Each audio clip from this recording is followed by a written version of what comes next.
Hi, I'm Julie Chavanel with Yoga Tree Consulting, and today I'm going to be talking about training sequencing in your yoga teacher training classes. So training sequencing gives your trainees a base from which to begin creating their own classes. They need to walk out of training feeling confident and comfortable that they can create their own classes as a teacher.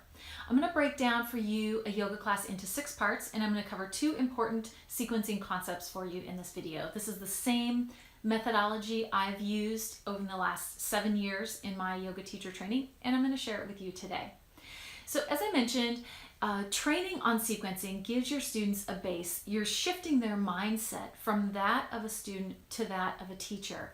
And this sequencing training gives them a place to start. Yes, they may adjust this as they get more comfortable and confident in their own teaching, but our job as a trainer is to give them a place from which to start. So the 6 parts of a yoga class. 6 parts of a yoga class are, the first one is centering. So when students come into class, you want to give them a few minutes to really come into the class. Maybe they've come from rough traffic or a hectic day or a little bit of both. Maybe they're just getting their day started. You want to bring their attention into the room and give them a few minutes in Tadasana, in Child's Pose. So the first section is centering. The second section moves right away into breathing. So once your students are in a centering posture where they can be for a few moments, you want to make them more aware of their breathing. Help them come deeper into their breathing. And I'm not talking here about a more complex pranayama practice, but simply bringing awareness to their breath, perhaps breathing a little deeper. The third step then is where your students are going to start coming into a more of an active practice.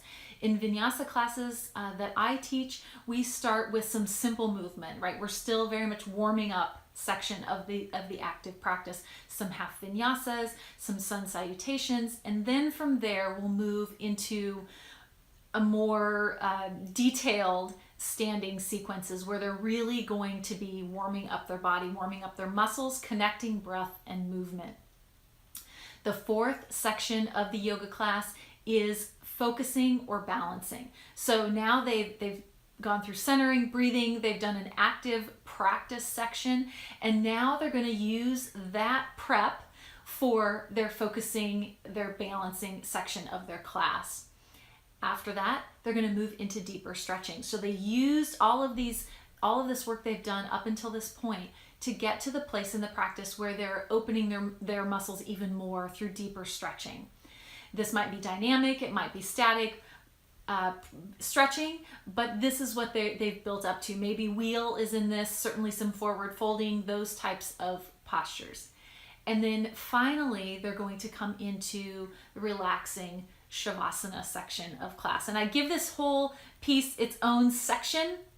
Shavasana is very important, and I think sometimes as teachers, we cut it too short, but this is a really important piece for students to be able to, it's like the reward right at the end of classes, to give them that time to sort of bring everything back together.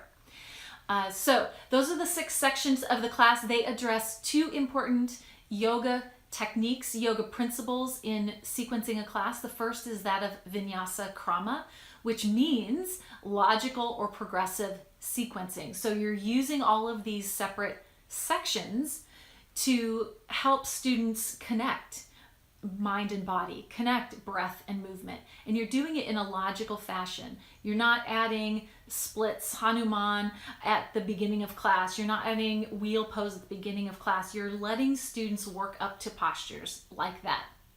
The second concept is that of Parinamavada. Parinamavada means that things are in constant flux.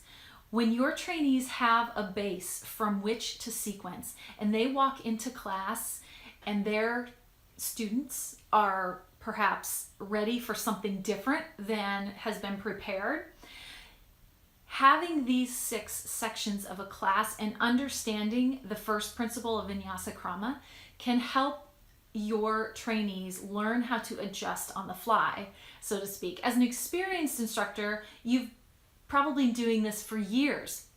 But as a new teacher, it can bring a sense of panic, right? If they had maybe a very active practice planned and the folks who show up are perhaps more beginners.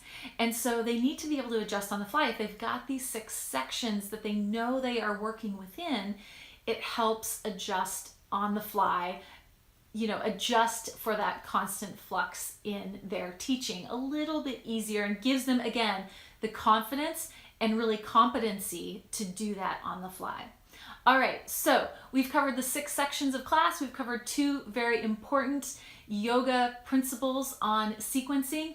If you check the notes below, there's a link to a sequencing worksheet that you can use in your own training.